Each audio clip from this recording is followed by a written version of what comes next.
বিসমিল্লাহির রহমানির রহিম। আসসালামু আলাইকুম। আজকে আমি খুবই অল্প সময়ের মধ্যে রান্না করব মাছের তরকারি।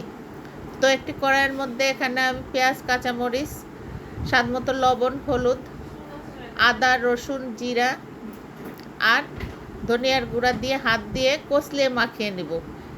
এটা মাখানো হলে এর মধ্যে আমি আগে থেকে কুটে রাখা সবজিগুলা দিয়ে দিব। যে কোনো সবজি দিয়ে রান্না করা যায়।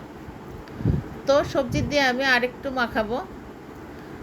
এটা মাখানো হলে এর মধ্যে আমি পরিমাণ মতো তেল দিয়ে দিব। তেল দিয়ে আমি মাছগুলো দিয়ে দিব। যে কোনো মাছ দিয়ে রান্না করা যায়। আজকে আমি এখানে জিওল মাছ দিয়ে রান্না করেছি।